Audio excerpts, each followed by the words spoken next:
હાલમાં જ કેન્દ્ર સરકાર દ્વારા સસ્ટેનેબલ ડેવલપમેન્ટ ગોલનો એક પ્રોગ્રેસ રિપોર્ટ કેન્દ્ર સરકાર દ્વારા જાહેર કરવામાં આવ્યો.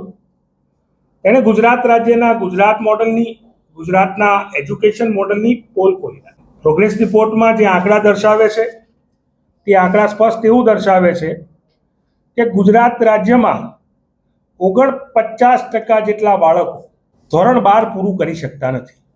તેમના આંકડા મુજબ ધોરણ ગ્રેડ 12 કમ્પ્લીટ કરનારા બાળકોની સંખ્યા જે છે એ 50.82%. સાથે સાથે ચોંકાવનારા અલગ અલગ જે આંકડાઓ છે કે જે ગ્રોસ એનરોલમેન્ટ રેશિયો કહી શકાય હાયર સેકન્ડરી એજ્યુકેશનમાં, તે ગુજરાત રાજ્યનો 47.3% છે. એટલે કે 52% જેટલા વિદ્યાર્થીઓ હાયર સેકન્ડરીમાં પ્રવેશ પણ નથી લેતા. ત્રીજો ચોંકાવનારો આંકડો ટર્શિયરી એજ્યુકેશનનો છે કે જે પ્રાઇમરી હાયર સેકન્ડરી પછીનું જે ટર્શિયરી એજ્યુકેશન, જેને ફોર્મલ એજ્યુકેશન, કોલેજ લેવલનું એજ્યુકેશન, તેમાં ગુજરાત સમગ્ર દેશમાં 23મા ક્રમે છે. ગુજરાત રાજ્યમાં ટર્શિયરી એજ્યુકેશન મેળવવાવાળા વિદ્યાર્થીઓની સંખ્યા 26.2%, એટલે કે 73.8% વિદ્યાર્થીઓ ગુજરાત રાજ્યમાં ટર્શિયરી એજ્યુકેશન, કોલેજ કક્ષાનું એજ્યુકેશન મેળવતા નથી, આવું કેન્દ્રની સરકાર કહી રહી છે.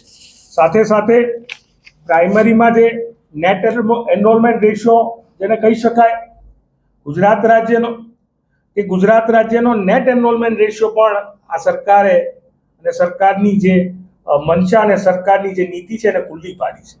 ગુજરાત રાજ્યમાં 77.9% જ બાળકો પ્રાઇમરીમાં નેટ એનરોલમેન્ટ મેળવે છે, જ્યારે અપર પ્રાઇમરીમાં 67.5% બાળકો જ એનરોલમેન્ટ મેળવે છે. આ સ્પષ્ટ દર્શાવે છે કે ગુજરાતની શિક્ષણની પરિસ્થિતિ શું છે. ગુજરાત રાજ્યના મંત્રીશ્રીને વ્હીલમાં ભલે રસ હોય, પણ શિક્ષણની રિયાલિટી ચેક પણ કરવાની જરૂર છે. ગુજરાત રાજ્યમાં જ્યારે 50% જેટલા વિદ્યાર્થીઓ ગ્રેડ 12 પાસ ના કરતા હોય, તેને કહી શકાય કે 47.3% એટલે 50%થી પણ વધારે વિદ્યાર્થીઓનું એનરોલમેન્ટ હાયર સેકન્ડરીમાં ના થતું હોય, અને સાથે સાથે જે બાળકોનું 3જા, 6ઠ્ઠા અને 9મા ધોરણના બાળકોનું પરખના ટેસ્ટ મુજબ મિનિમમ પ્રોફિશિયન્સી, જેને કહી શકાય કે ન્યૂનતમ પ્રાવીણ્ય જેને કહી શકાય, તેમાં